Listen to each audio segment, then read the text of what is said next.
everybody, it's Amanda. And Rick. And it is time for our evening Bible study. I'm going to take a moment and share the links, and we will get started. We'll take a minute and screenshot the notification. For what purpose? For the archives. The archives, you said. Yes. Do you get the notifications? You must. You're here with us. If you know someone, they follow the channel, but they do not get the notifications. They've never clicked that bell or that bell. Tell them, hey, click it. That's my YouTube speech. You like that one? That's an influencer there. I've been watching the videos on how to grow a channel. No, I'm kidding. I'm Sweetie. kidding. Yeah, click that bell. Just tell a funny story. Give a theology. Can I mint myself? If you want. Let me see.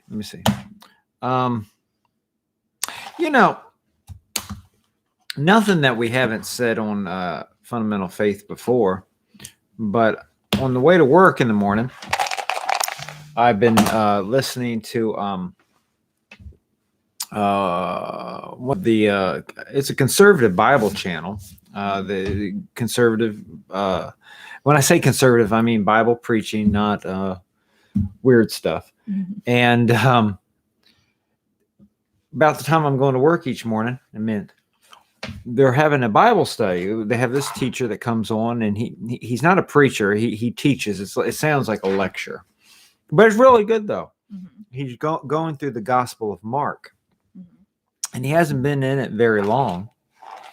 And he was talking about the Lord, and he's talking about when the Lord went down into the water to be baptized, and the Spirit of God Descended like a dove. Like a dove, and the Father said, this is my beloved Son in whom I'm well pleased. I just like the way he explained it. And he was talking about how much Christ pleases the Father. And I'm not going to go into all the details. If you want to please the Father, you need Christ. That you don't please the Father any other way. What are you pointing out? What do you need? Plug in the computer. Oh, I can do that. Go ahead. Continue on. Where are we at in No, Joshua? you can finish what you were saying. No, that's it. No, there's more to it, but If you want to please the Father, Christ is all you need. Yep. Can't do it on your own. And that really is really different than most religions. Which if not try to all encourage religions. you to please the Father. Well, it's yeah, but it's the Which thing folly. is, when you just look at the Bible, Mhm. if you want to please the Father, you need the Lord. Religion will bring up the Lord, but where they fall short many times, one of the places they fall short is that they make it sound like Christ is just something you need in addition to all these other things. Mhm. But when you just look at the Bible, what pleases the Father is his Son. Mhm. Okay. And if you know and have a relationship with his Son, then the Father is pleased with you, Mhm. kind of thing. So it's really all wrapped up in the Son. Christ is a big deal. And people who realize that and get saved, they know that he's a big deal. But we need to make sure that everyone that we know knows that. Well, Cheryl said it was 95. It was very hot here today as well. She said Illinois is so weird. Weather's just weird. Mm-hmm. We are in Joshua chapter 8. And speaking of weird, we're only going to talk about like 5 verses tonight. Whole Weird. hour on 5 verses. We've done a whole hour on 1 verse.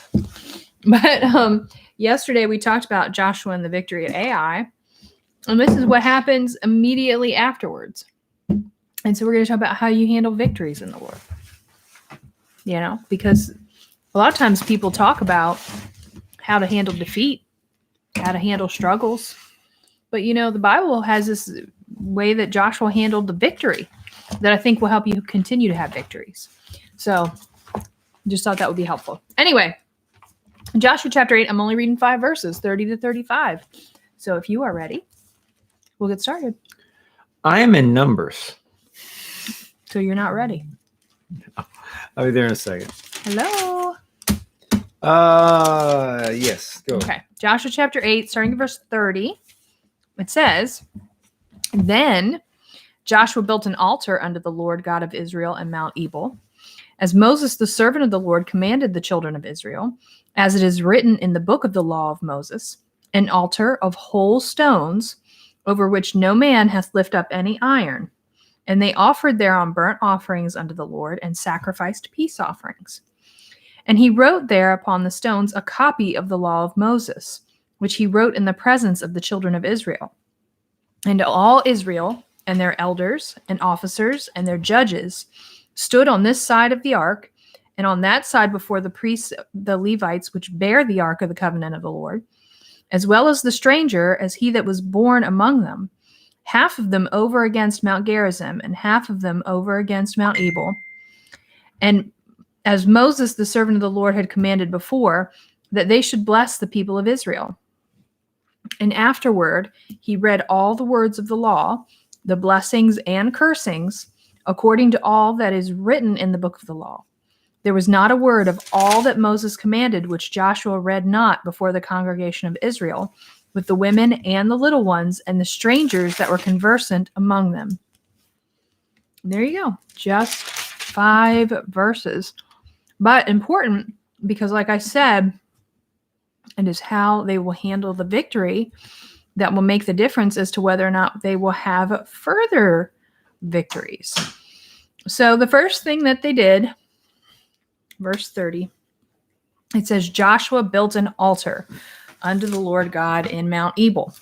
And he said, as Moses had commanded them, as it was written in the book of the law, they had to make an altar of whole stones over which no man hath lift up any iron. And they offered thereon the burnt offerings of the Lord and sacrificed peace offerings.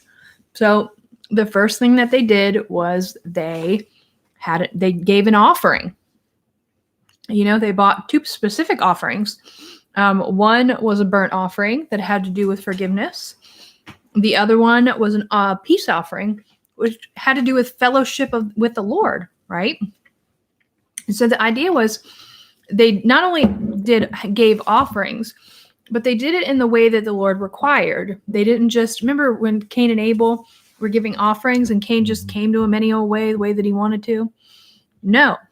He went to him exactly the way that the Lord had told him he wanted them, including the idea of using stones that no one had hit with a hammer or tried to shape or do anything with. These were raw stones made by God, because that's what the Lord required. So I think the first thing that we can notice about it is the idea that when you have a victory in the Lord, that's the time to be grateful and appreciative. The idea of an offering, we're not talking about, obviously in our day, we don't have to worry about burnt offerings and peace offerings, but at the same time, we can do the things that the offerings signified, right? Because remember, those offerings were a picture of things to come, right? So a burnt offering has to do with forgiveness. So again, I think always making sure you're in a right relationship with the Lord is important. But also the idea of a peace offering, that's continuing your fellowship with the Lord. That was the offering that they gave when they all had a big fellowship and got together, and everybody gathered together in celebration of the Lord. And so I think that's another good thing that you could do. It's not just about you. It is about you and your relationship with the Lord personally, but also it's about sharing it with other people and making it a big celebration that everybody is aware of and understands and knows. So that's the very first thing. And of course, it makes sense that the first thing you would do is celebrate it, make sure you're right with the Lord, and get everybody else involved in the celebration. So toss it to you and see what you have to say.